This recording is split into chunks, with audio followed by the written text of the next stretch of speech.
All right, all right. So we're just going to proceed right now I'll do this very brief introduction. So I think that at this point we would have more people joining as they come. And, one thing that I want to, set straight to, inform, I mean, I'd just love to inform everybody who's joining that at any point in time where you have questions, feel free to leave your questions in the chat box, and we'll take them. Like I said earlier, this event is a series of pre-events that's going to be happening towards the bigger event in 2026, April 2026. It is an event. It's going to be an exhibition by BUILDMACEX, and we would really love everyone who joins in to lock that event in the calendar so that you do not miss out on any of them, because there's so much to gain from that. So BUILDMACEX again is here to drive conversations to shape the future of the construction, real estate, development industry.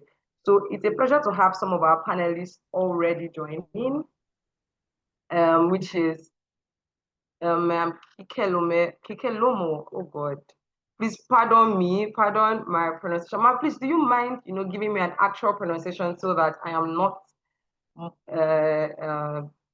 murdering the name? You're not. Go ahead and tell me whatever you want. Oh, wow. I'll try my best to make sure that I give you my best shot. So Yeah. thank you once again. So Just say Kike. What did you say, please? So you can just say Kike Williams. Okay, Kike Williams. Thank you so much. Thank you. All right. So yeah, so I can see some other people who have joined in and would really just like to have like an introduction from Vivian. Vivian Stacey, who would really just tell us what this is about, what we're to expect, and all of that. Hi, Vivian. Do you mind unmuting to speak now? Yeah, hi. Good afternoon. Good afternoon, everyone. And welcome to the session today. So my name is Vivian Godonuve, and on behalf of Atlantic team, it's my pleasure to welcome you all to BUILDMACEX Nigeria webinar for this strategic conversation. BUILDMACEX has grown into a premier platform that unites key players in Nigeria construction and infrastructure sectors, bringing together public institutions, private enterprises, professionals, and innovators to exchange ideas, forge partnerships, and accelerate sustainable development across the built environment. So BUILDMACEX is an exhibition that brings together people in the construction, building, and then machineries industries. So it is a platform where we're going to bring in exhibitors to come and exhibit their products, mainly under this sector. And then they would also be coming from different parts of the world. We have people that will be coming in from either China, from Pakistan, and from other countries that you can think of. So right now, that is what we are working on, communicating to all of these countries to make sure that at least we get them to come to Nigeria to also bring in their machineries that they can introduce to us, as we are looking at also building more visibility for the building and construction industry itself. So BUILDMACEX is promising to provide a lot of companies the opportunities to present themselves to the board of audience, to a lot of audiences that we're going to be bringing forward to attend this event. And we're hoping that people are able to get one or two business relationship out of the event, and also to have distributors if they would like at this event. So the platform is also created, and it will be created and opened at the event in April 2026, to also have people build a business-to-business relationship with international and local brands. So this is majorly the goal of BUILDMACEX at April. So today's webinar, we are hoping that we can also get some of these collective ideas on how to shape the future of construction and infrastructure development in Nigeria and also in West Africa. So I hope that we're able to explore also the issues ranging from sustainability and technology adoption to workforce development and policy reform. So we're excited to hear from the industry leaders that would be speaking to us today. And then we hope that everyone that's joining this webinar is able to get one or two things out of it. Thank you for joining us. Thank you so much, Vivian. Thank you so much. I mean, that was really, really profound. It really captured everything that we're here to do today. And I'm sure that everyone who is here is already excited and is looking forward to, the conversations that we'll be having. So I just really want to delve right into it immediately, hoping that, more people join in as the conversations begin. And so just like Vivian said, we would also want to see to stir up conversations that talk about sustainability, talk about the industry at large. And we're having, very renowned experts talk to us. So it would be such a pleasure and delight to just give a very, very warm and brief, introduction on who we are having today as our speakers, right? I just wanted to have an insight on some of the people that we're having today. You've already met one, which is Ike Williams, right? And she's going to be speaking to us today. Ike Williams is the executive director of Strong Mass Residence and Development. We also have Evans Ajabs, who is the founder and sales director of Interprops. And we also have Toby Abe Ajakaye. I beg your pardon if I, didn't get that right. But he's also the head design and project management, Dutum Constructions Limited. So good to have all of you here. If you would love, you can turn on your videos. It would be such a delight to have you do that. If she does that. Awesome. Hi, ma'am, Kike, and we're here to see Evans Ajabs. So good to have you here. We'll just, I think I'd like to start with Mr. Toby, since, I can see him already, right? The first question I'd really just like to have with you is, as sustainability becomes a key global standard, how are construction professionals in Nigeria adapting their practices to align with green building trends and environmental regulations? I'm particularly very interested in conversations that have to do with sustainability because we want to actually build the future have a planet that, the future can still survive in. So how are these construction professionals in Nigeria specifically adapting to the practices, global sustainability practices to align with green building trends and environmental regulations? Okay, good afternoon, Eno. Hope pronouncing your name well too. I think today we're just all really getting the names wrong, but it's fine. Okay. And then a pleasant afternoon to Mrs. Kike Williams. Thank you for joining us, Father, and everybody else. So I'll just delve into it. So like you said, for the professionals and practitioners in the building industry, the construction landscape in Nigeria, the first thing is to be familiar with what sustainability is itself. So we have professionals who are already certified, we have professionals who are undergone courses, we have professionals who are exposed to the general idea of sustainability. Because if our professionals are not versed in the knowledge of sustainability, they won't even be able to practice in a way that whatever is done is aligned with sustainability itself.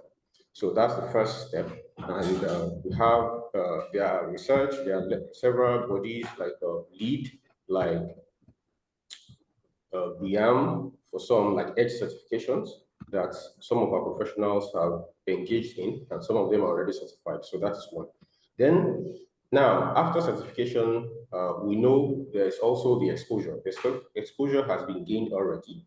So now it translates into first the concepts and the designs that comes from these practitioners. So the companies we belong to, or the practitioners belong to the professionals, the institutions, they have come up with how to incorporate the knowledge that has been acquired in conceptualization and then in the design of this infrastructure, roads, buildings, in a way that we have a sustainable infrastructure. So now, in this incorporation, we look at, for design, we look at energy saving, environmental conservation. We look at upholding the socio-economic needs. We look at building for the future. We look at sustainable materials, looking at local materials, looking at materials that are sustainable. So now these are the ways incorporated in the design. Then in the actual execution or delivery of this infrastructure, that is the construction itself, the professionals have been able to interface with clients, especially from the design stage. So while some clients are not aware of this, it is the responsibility of the professionals, and a lot has been done, although we are still at the adoption stage, which, I mean, in the construction industry, it has been made popular, especially in the area of materials. Materials, utilities, equipment, appliances that are recommended during the design stage and construction. For example, I know most of us are familiar with energy efficiency these days. You know, there was a time where we had these yellow bulbs, right?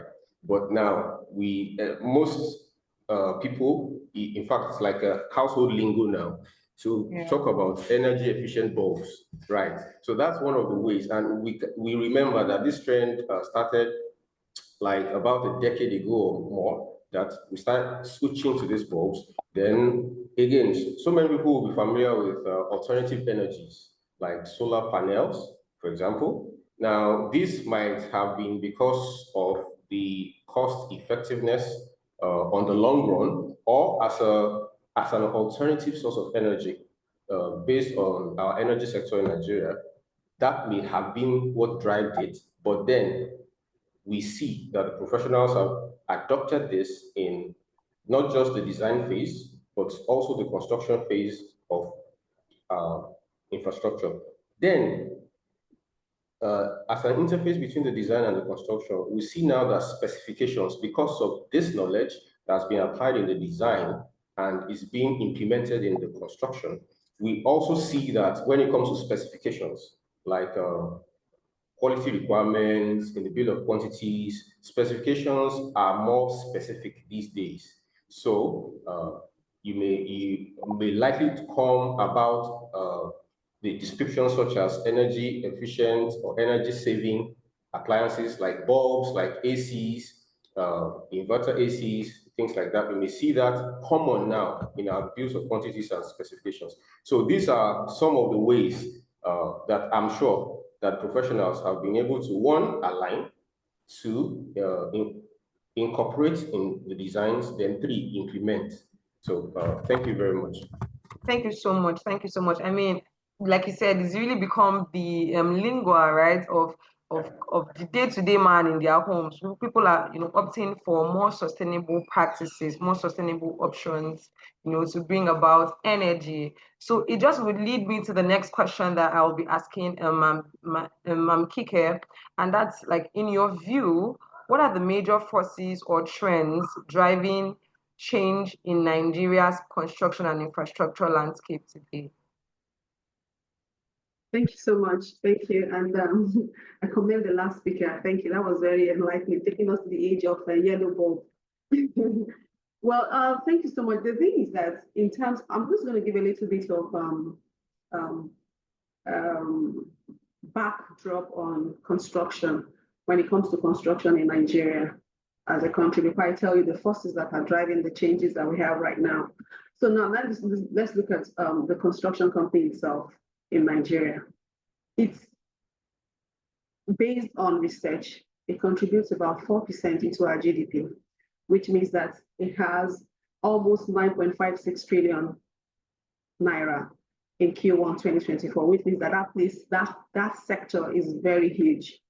And with that being said, also we come back to what are we constructing? Okay, now let's look at the housing deficit. We have almost 20 million housing deficit and all that. And then at the end of the day, they're being predicted that by 2050, we'll be having almost 400 million people in Nigeria, which means places, urban areas like Lagos, Port Harcourt, Abuja, and say maybe some other places that we feel that, okay, they are also developing, will be asking for more houses, infrastructure, and of course, utilities. This is one of the things that is projecting a demand for construction. Now, when we talk about the things that are reshaping the construction industry, that is making it to, bring in some changes that we have, the key drivers of this change, we're talking about one, urbanization and demographics. When you have 220 million people in Nigeria, and Nigeria is becoming going to be the third most populous country in the world, which means that we have to provide houses, we have to provide different utilities for them. That alone is a driving force in the construction industry, which means whatever we are, according to research, we are supposed to build 700,000 houses annually. So that is a very strong force in the construction sector. Then we'll come back to the government capital expenditure, which is talking about infrastructure. The government in 2024 allocated 1.32 trillion for infrastructure alone. That's also telling you what is going to be happening. So that means we need to have more construction in houses and more construction in infrastructures, utilities and all that going forward and all that. And I also think my the former speaker talked about smart homes and all that. They will now come back to what we call the BIM, that is digital disruption. BIM, what the BIM does for you is that it gives you a very practical way of building. And at the end of the day, a lot of workflows are being brought in a way that there's a seamless workflow, and it also helps you to the kind of adaptation that makes construction very easy. These are driving forces. Then we look at the ESG, that is environmental, social governance and sustainability, where we're talking about green building, we're talking about solar integrated, designs, efficient waste disposals and all that. All these are driving forces. You look at the globally traveled individual in Nigeria today, they are looking for places whereby it's you can have your inverter, you can also have your you have a proper drainage system. People keep screaming when there's rain and all that. All these are the things that you have to take into consideration. All these are forces that will drive constructions and as we move on. Then the affordability of housing estates, the affordability of it also is a driving force. The end of the day, what we are looking at, the middle class, I'm sorry to say, they said there's no more middle class. I don't know. There's not the rich and the poor. But however, the housing estates cannot overlook that aspect of it, which means that there's a gap in that area for the middle class, where people who are aspiring, aspire connection is a bit poor, but it shows our location. Hi, ma'am. So the last thing, oh, is it mine? Oh, okay. So is it my connection or is it yours?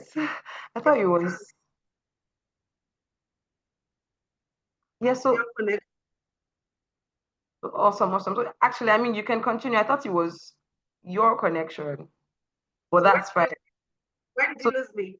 Yeah, the point where you said that, in Nigeria, there's just the upper class, and then there's the lower class anymore. Good. Yeah, current. Yeah.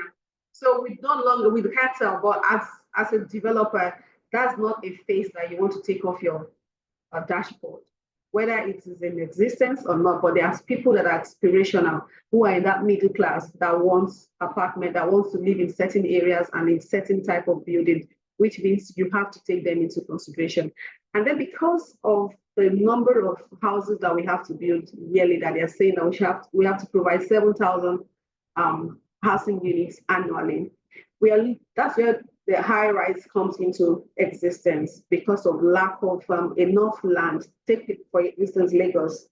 The population in Lagos continue to increase every day, every now and then. And then how do we bridge that gap as a developer, which is one of the things that we're doing with our new development, the Elysian Rise, which means that we have about 34 units where you can, times that 34 times 4 people. So means you are providing housing opportunity for that number of people. So these are the driving forces that are really bringing to changes in construction as it is today in Nigeria and all over the world, actually.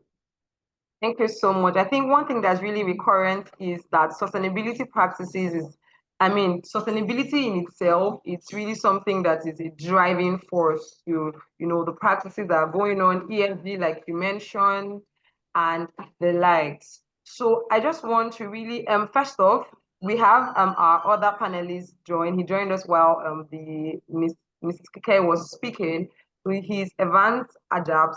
I had introduced him earlier, so we'll take a question from, we'll also, have him answer one of the questions. But I'd just like to emphasize that this event is, like we said at the start, it's a series of pre-events happening towards the bigger event, the exhibition that's happening in 2026.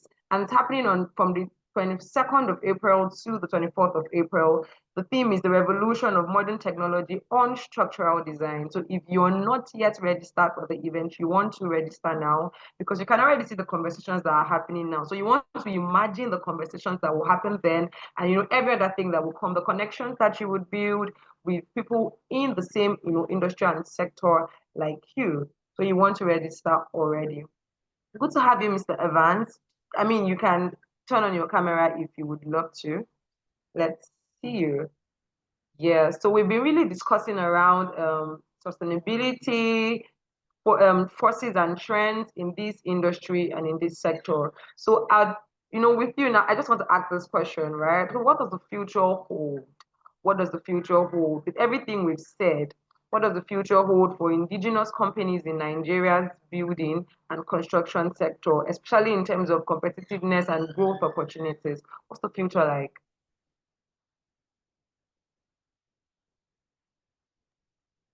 Can you unmute? Can you also turn on your camera so we know that you're here and that,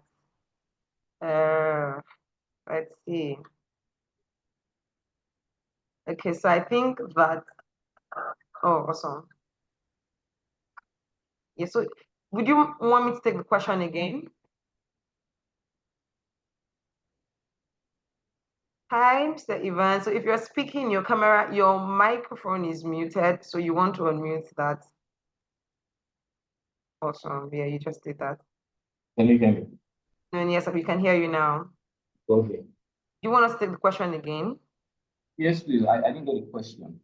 Okay, so the question is, right, we've been really discussing around the future of the real estate industry, construction, heavy machineries. We're discussing around the challenges, the opportunities, what's going on here, how sustainability is a major driving force, ESG, like Ma'am Kike Williams said. So now the question really is to you, what does the future hold for indigenous companies in Nigeria's building and construction sector, especially in terms of competitiveness and growth opportunities? Okay, thank you so much. And thanks for having me. I should also apologize for the epileptic nature of my connection. But here I am. And to just get right to it, the real estate space in Nigeria is really, it's quite encouraging. So we have not even scratched the surface. There's still a long way to go. We have over 15 million housing deficit. So that means that we have more, or rather we have less demand meeting, or less supply meeting demand, rather, how do I put it? So the future holds immense potential, but only for indigenous companies that are intentional about innovation, partnerships, and upskilling. So with the government always increasing and prioritizing local content, Yeah. knowledge opening doors to regional markets. There's room, lots of room for Nigerian firms to become regional giants, at least for a start. And they say charity begins at home. We can start from the regions, and then we can go and even dominate the global space. However, competitiveness will depend on three things: quality, consistency, and credibility. Indigenous players really must brace up and embrace technology. Can you Whether take that again? Quality? Okay, I think I said quality, consistency, and credibility. Awesome. Okay. Yeah. So, project management tools, digital design software, all of those things, even drone mappings, basically embracing tech, all these softwares and all of those tools. We have to focus on raising standards, basically. We can also build trust through compliance and professionalism. These are key to attract both foreign and local capital. As a matter of fact, people only invest in people and in companies that they trust. So, in a nutshell, those who can deliver value transparently and sustainably grow this are the ones who are going to reap these benefits. They are the ones who grow fastest, basically, in the industry. It just entails or involves delivering value transparently.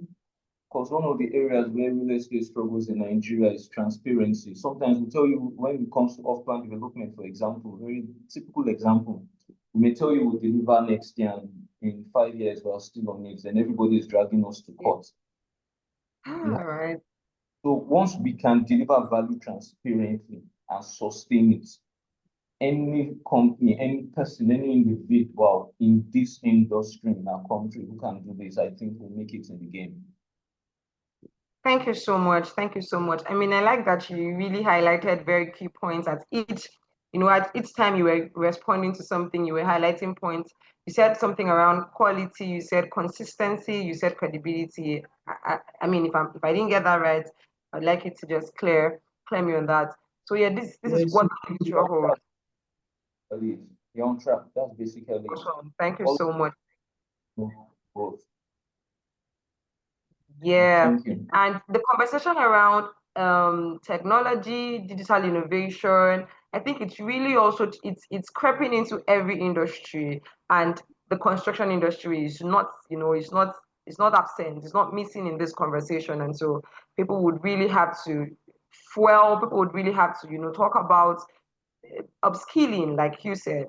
So the chat box is really, really cold. I would love questions to start coming in at any point in time. If you have questions for any of our panelists, please feel free to leave them in the chat box. Also, there is an information there in the chat box now. You can contact at buildmacexnigeriafair.com, or you can reach out to us on +234 916 997 2422 for more information on partnerships, exhibitions, and all of that thing. I love that Ivan's also mentioned the fact that partnerships is key for the future of this industry. Thank you so much. I would like to just go back to Mr. Toby. Hi, Mr. Toby. We're coming back to you now again, right? Hello. So if you would want, you can, turn on your camera, you can unmute your speaker, your microphone. Awesome. So initially you had spoken about sustainability, right?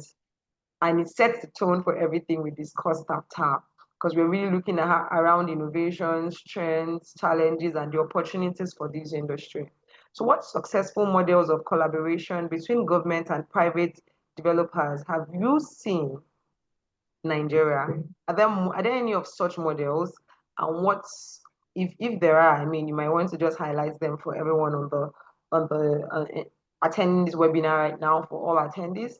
So, and how can they be improved to enhance infrastructural development, right? What successful models have you seen, and how can they be improved to enhance our infrastructural development? Okay, thank you very much once again, Eno.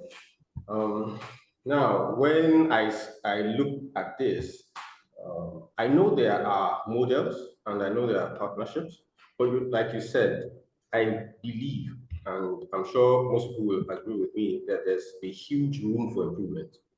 So if I talk about the successful models, I'll just pick some examples. I think I want to dwell more on the improvement.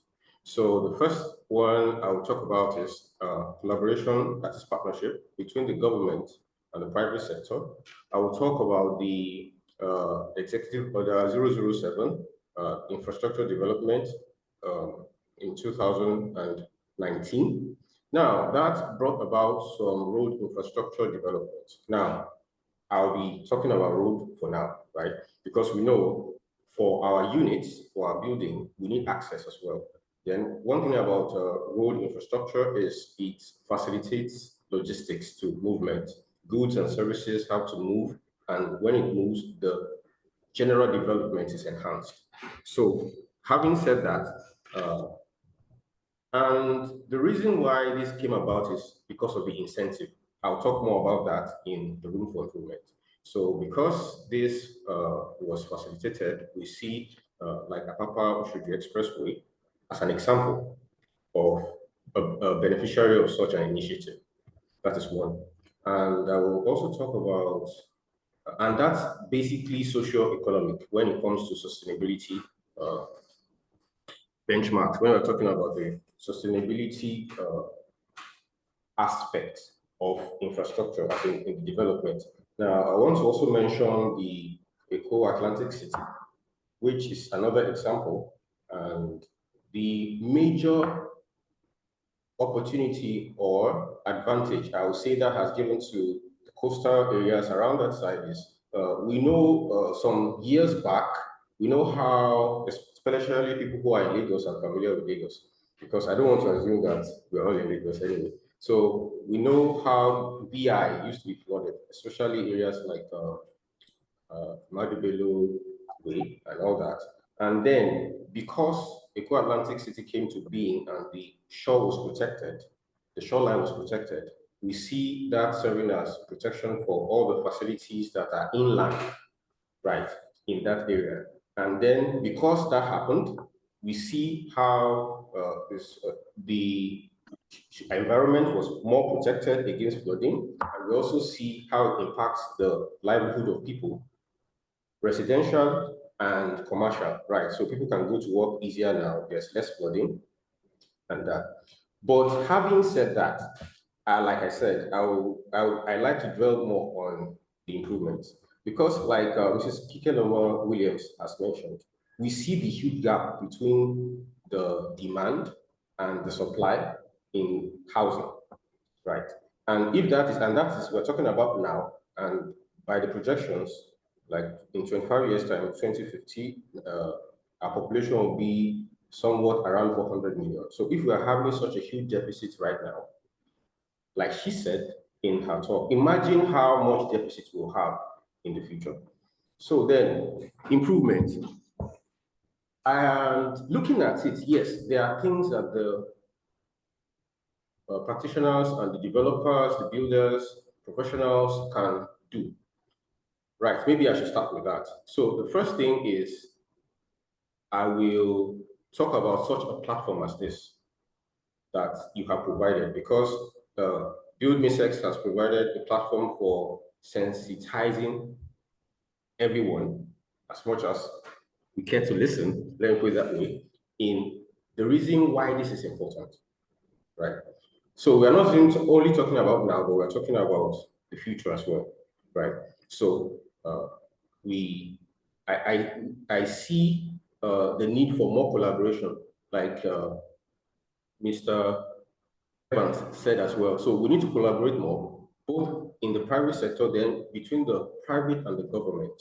There has to be more collaboration. So I'll go back to the previous example I gave. So imagine the incentive that was given for that Executive Order 007, which was a tax break, let me put it that way, so that the industries or the organizations involved can expend what they're supposed to pay now as tax, right? And develop infrastructure. while they are given a break. So looking at this can also be extended to other corporations, other businesses, other business organizations, as much as care and are interested in such an incentive. That is one. Then another thing I see from the practitioners is also, how do I put it now? Putting more word out. Yes, I'll put it that way, to the policymakers, because you will see that most of us on this side of the divide, right, we are influenced by socio-economic changes like inflation, devaluation of the naira, and things like that. And that the economic factor is a huge factor in Nigeria. And there is so just much we can do about it. We may not be able to do more than that, right? But then we can still speak to our policymakers. Thank God we have a democracy, we have representatives that are making these policies. So maybe we can do that. Then we can also look inward. That's the third thing, which is looking at sustainable materials, cost-effective materials, because we would like the Nigerian population. I'll put it this way: an average Nigerian wants to own a house, for example, right? So there's a reason why most people are not able now to do that, right? So we can look inward for alternatives. Now, the constraints is these alternatives need to be acceptable by the potential clients, because we know that the clients, through the professionals, dictate the specifications most of the time of what they want, right? So, but then sensitizing. So now shifting to the government, again, policies that will enhance. So things like housing schemes, right? The government can do more on this. Housing scheme, affordable. Now, affordable, like Mrs. Kikelo has mentioned, may not be cheap, but then it's relative. So people are not able to afford something, maybe because of the price, one, and again, what their pocket is saying. Let me use it in layman terms. So either way, if the government can bring in incentives such as well, if we talk of mortgages, but the incentives now have to be innovative. So it may be a combination of several initiatives. So if we talk of government giving, allowing the populace to have loans and mortgages, we know what the interest rates are right now. So it's double digits. But maybe if the interest, the loans are just a percentage of that rather, looking at the housing funds and other initiatives, partnering with the private sector, looking into bonds, and again, like the road infrastructure initiative that I mentioned as an example, that can be extended to housing as well. So that can be done as well as per the government.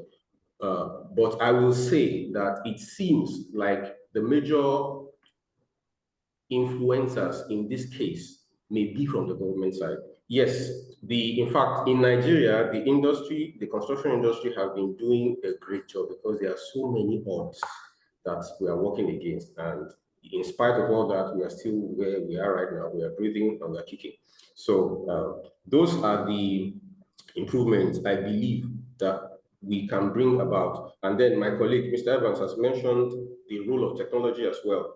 And the role of, yeah, exactly. So I don't need to go into that again. We're even going to take it up from there. We're going to take it up from there. Thank you very much. Okay. Yeah, with Ma'am Kike. Yeah, we're going to take it up from there with her. You know, the conversation on technology is really, really, like I said earlier, it's topping the charts in several industries, and the construction industry is not, is not left out in this conversation. So what role do emerging technologies, right, like modular construction, 3D printing, play in transforming Nigeria's construction landscape, and how ready is the industry to adopt them, right? What role does these new technologies play, and how ready are we, even in Nigeria, to adopt these technologies? Sorry, I didn't get that quickly. Sorry. Can Oh, you say that, please? So sure, I will. I will. So I said, what role does emerging technologies, right, like modular construction, 3D printing, play in transforming Nigeria's construction landscape? And how ready is the industry to adopt these technologies? The industry is very ready to adopt it. Even though there's lack of access to skilled labor, based on technology right now, but the industry is forever ready. And I'm going to take it one after the other in terms of, I take things first, whereby you have to, there's an example of the Dangote refinery, which was built and give us kind of less time, and also construction costs was reduced by almost 20%. So that's one area where we are already working on, where the industry is already taking advantage of. That is building information modeling. That's one area that they're already taking advantage of. Then we'll talk about the modular construction. As we speak, we have seen, like, 20, let's go to Kaduna, for instance, the Air Force Base, whereby a 21-day prefab was done. So all these are the things that we are already taking into consideration. We have a lot of people who are also using all those things. That's why I gave the Kaduna base that was used, the modular classroom in the northern area of Nigeria. That's one of it. Then we want to talk about the 3D, in construction. 3D printing is still very at the early stage. However, if it is, incredibly you want to build an incredibly affordable housing, is something that we should, embrace in such a huge capacity for us to be able to get to where other countries. I remember when there's a particular company that came into Nigeria, it's a real estate company. They have all the forms and everything already done. They said they are building in 14 days, and they actually achieved it. And all those are the things that they brought into existence to be able to get these things done. So the Nigerian construction company actually, they are ready for all this technology. They are building smart homes. They are, our own the smart home, smart elevator, all those things are already in place and all that. But what we actually really need, like they've all said, my colleagues have said, we need that that love affair between the government and the real estate private practitioners. We need that handshake to be very accommodating. Now we also need a situation whereby people can see what we are doing and at least give us policies that will help us to be able to integrate all this new technology into our space, So all these are the things that are working together, and then Nigerians are already doing this. The 3D, the modular construction, the BIM, they are already using all those. We can see them from Dangote, we can see them from Kaduna. All these are going on actually. Yeah, I mean, I think that even in, very not so big, small, medium-sized businesses in the real estate industry, I've come across, a real estate organization that, had smart home, like, I mean, it was a fully fitted smart home, smart doors and all of that. So just like you said, right, we need more collaboration with the government policies and all. And I'll go back to that when I return to Mr. Toby for his next question. But for now, let me really just touch base with Mr. Evans on the conversation around small businesses, right? So what key advice would you offer to small businesses or startups looking to enter and thrive with Nigeria's construction value chain? I mean, let's keep this. I mean, what's that key advice? If you were going to give any advice to a small business that's looking to thrive in this value chain, in Nigeria's construction value chain, what's the advice that you give to them?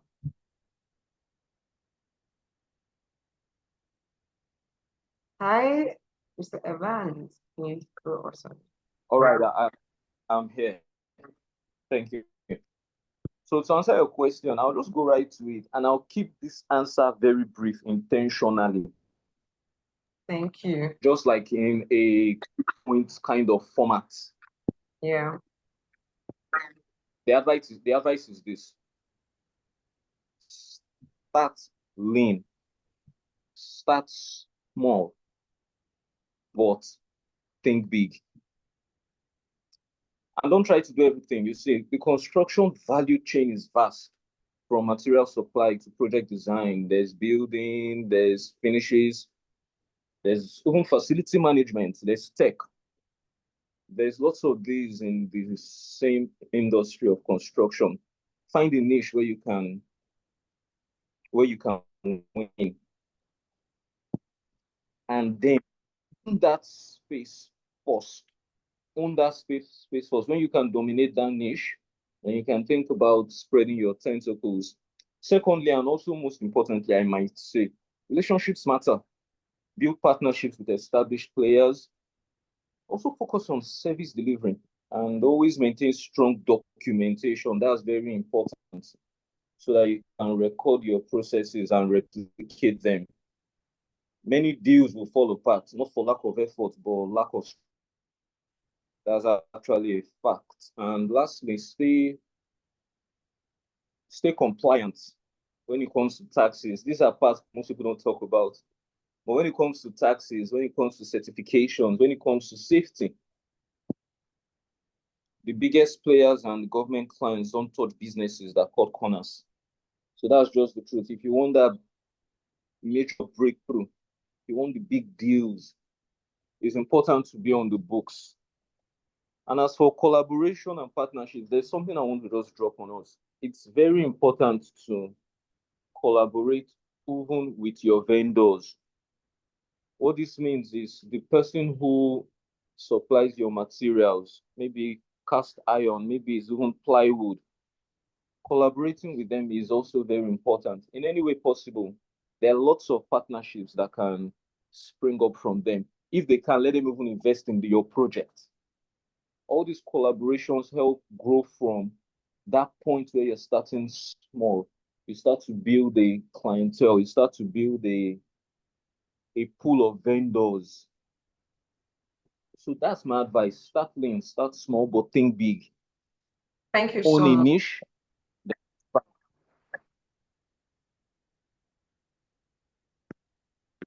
There you have it. That's my response.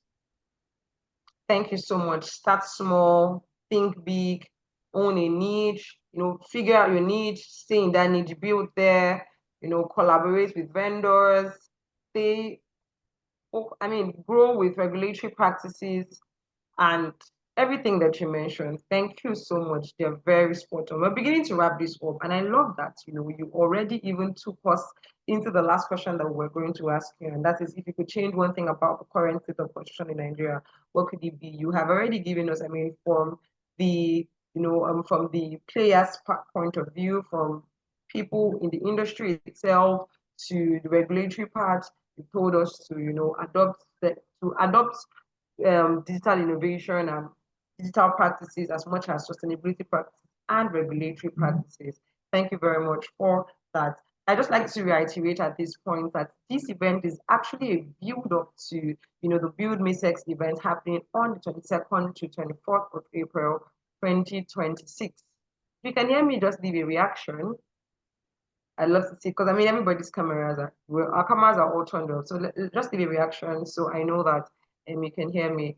So from 22nd to 24th of April 2026, yeah, so we're going to be having the event, which is on the revolution of modern technology and structural design. So if you've actually been having things that you're taking out of this session, of this webinar, you certainly do not want to miss that webinar where who knows? Everything we've said here, you can literally implement it, collaborate, build partnerships, and all of those things. So I think let's begin to wrap this up. And I think in 2 minutes, right? If as much as possible within 2 minutes, right?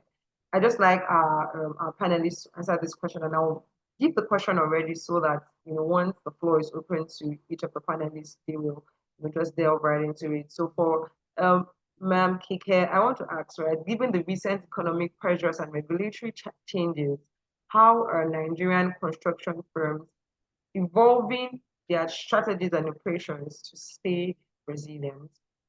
Right? Because in your last response, you said that we're ready to adopt technology and to adopt technologies, right? So how are we evolving to, with the recent pressures, economic pressures, regulatory changes, how are we really evolving our strategies to stay resilient? And I just follow up, build up on the conversation that Mr. Toby, started off when he was answering the questions on models of collaboration. I want to ask, right, with the rising cost and fluctuating material availability, what strategies can builders and developers adopt to maintain project affordability and timelines without compromising on quality? Because the conversation on quality even started with Mr. Evans. But I want Ma'am Kike to just take us on the strategies that we're adopting to stay relevant, even given the economic pressure. Thank you. In terms of how construction company as a whole, and I'll say how Strong Mass and every other construction company that I know are staying relevant is one. First, your business model diversification.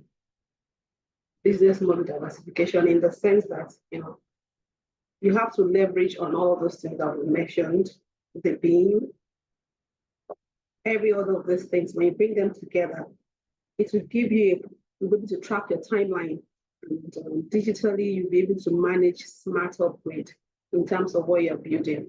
So if you are able to do that diversification and also be able to look at your cost and workflow control using technology, that will help you. I'm just going to give the headers for you.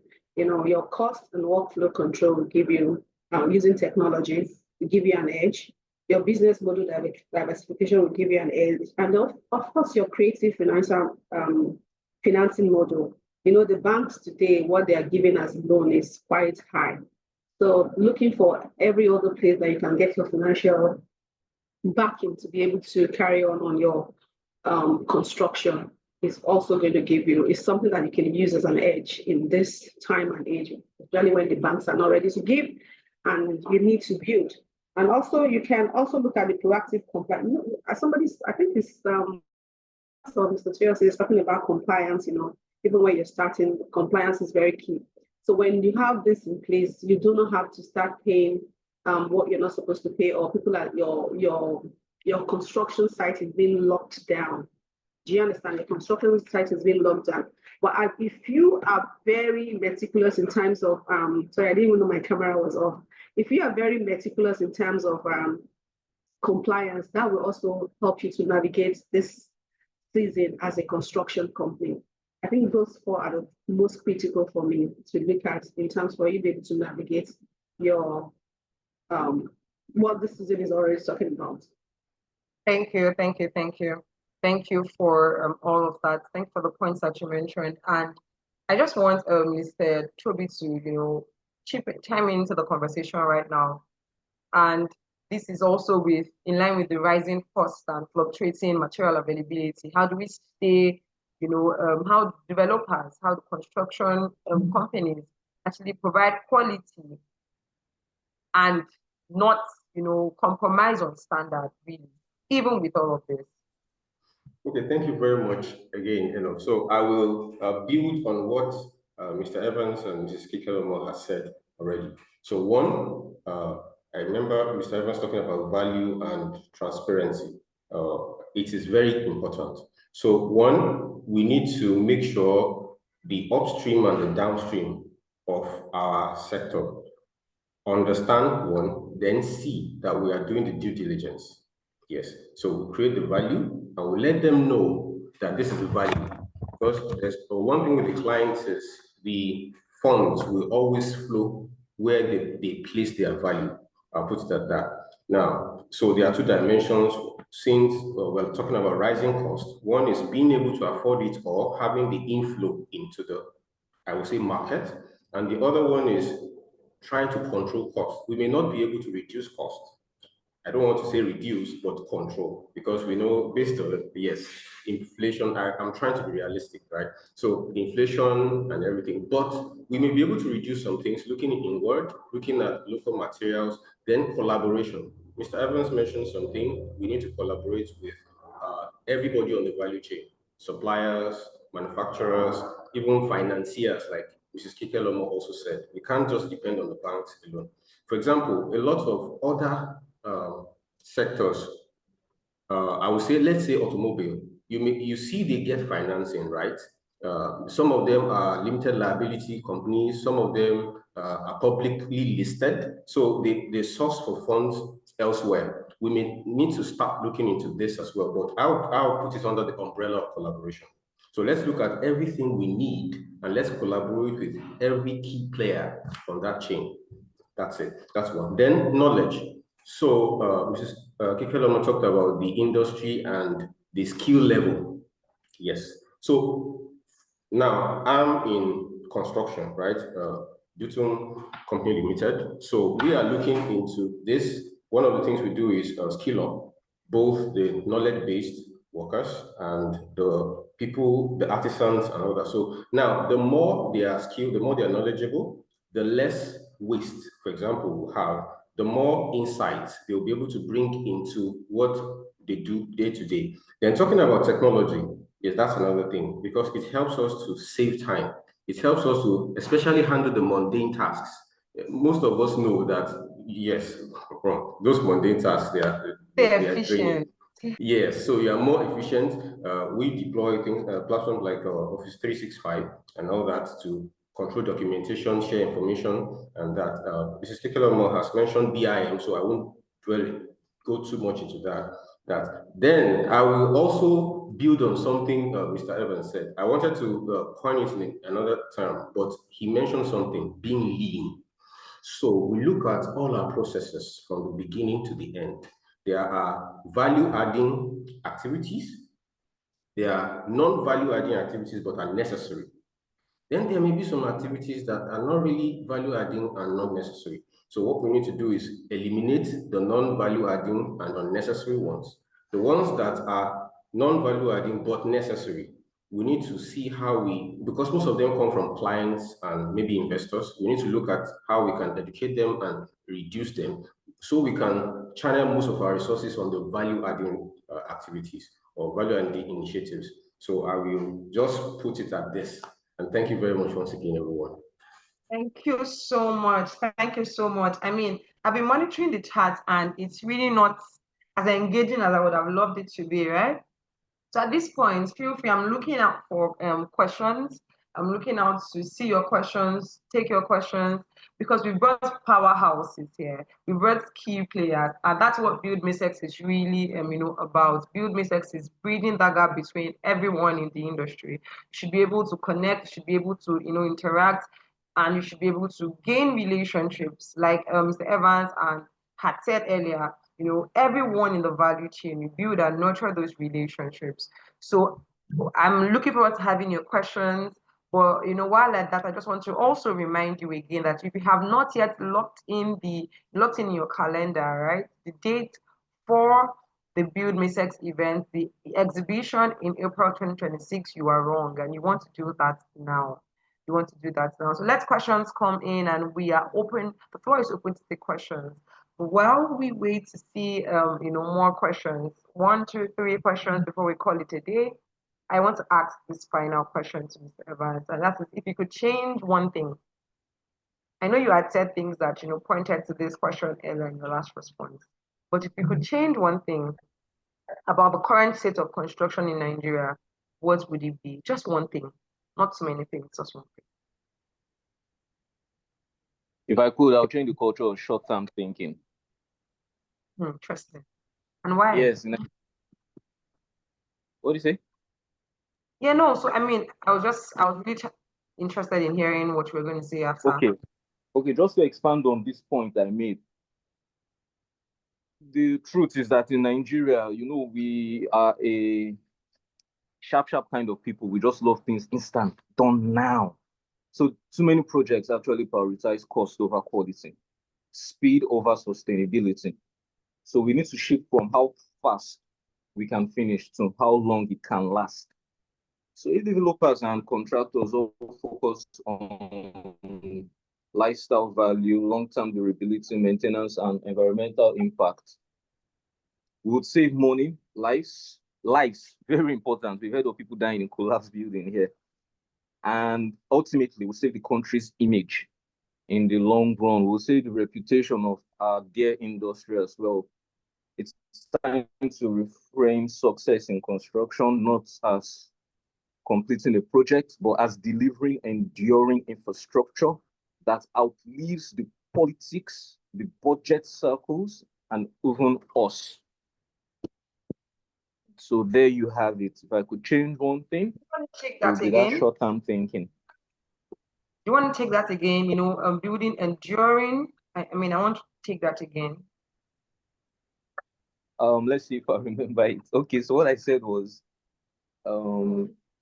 we have to deliver enduring infrastructure that outlives the politics, the budget cycles, and even us. I think that was how I said it. Yeah, I mean, because that really sums it up, right? Sums up everything that we have said. That's why I had to, have you kindly and crave your indulgence to say that again, because that puts context to everything that we've been discussing for the past 1 hour, right? And I want to say a very big thank you to all our panelists. I want to say a very big thank you to Mrs. Kike Williams. I'm still looking forward to having questions as we wrap it up because our panelists are here take your questions and to engage with everyone who is in this webinar now. Well, a very big thank you to Mrs. Kike Williams, to Mr. Toby Abe, and to Mr. Evans Ajabs. It was so good to have you here. It was also so good to have you share from your wealth of experience, from your knowledge on what you think, at the gaps in the industry, and how we can cover these gaps, right? Staying up to date with regulatory practices, sustainability practices, collaborating, documenting, and everything that was mentioned here. Also building enduring, infrastructure. Thank you so much. And a very big thank you to BuildMaceX. I mean, we're all here because BuildMaceX has put together a platform active.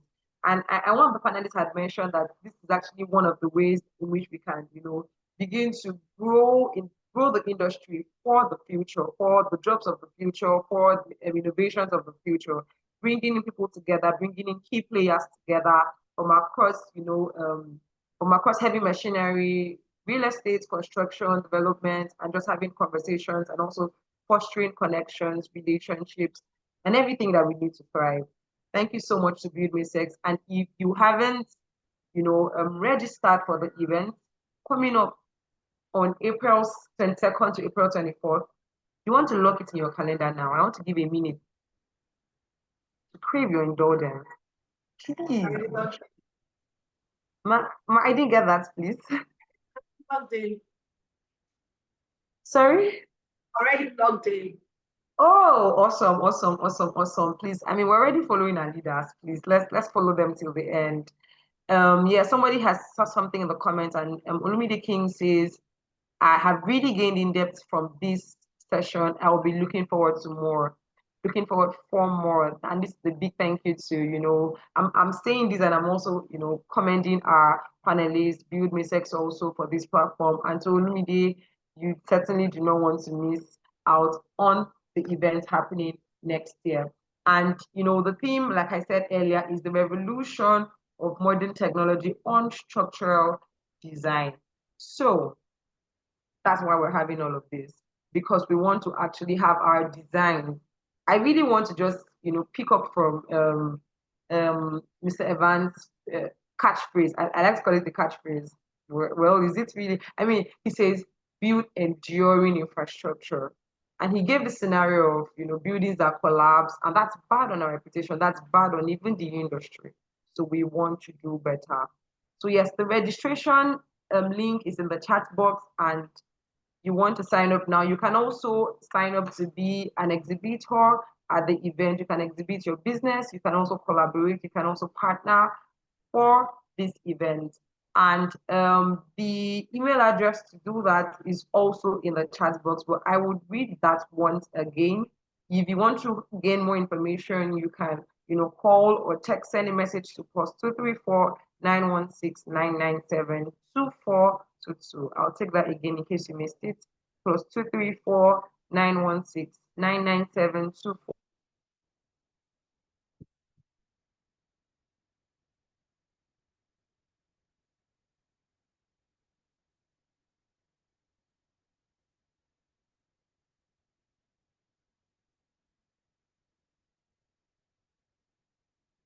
other events such as this. Stay tuned. If you're not following BUILDMACEX on,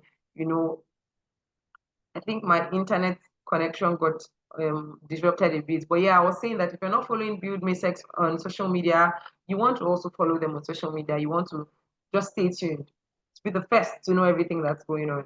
So once again, thank you so much. And we look forward to having you. We look forward to seeing you at the event 2026. Thank you. Bye, everybody. Thank you for having me. Thank you. Thank Bye. you. Thank you, everyone. Thank you. Mr. Evans. Thank you, Mrs. Kikelomo. Thank you, Mr. Evans.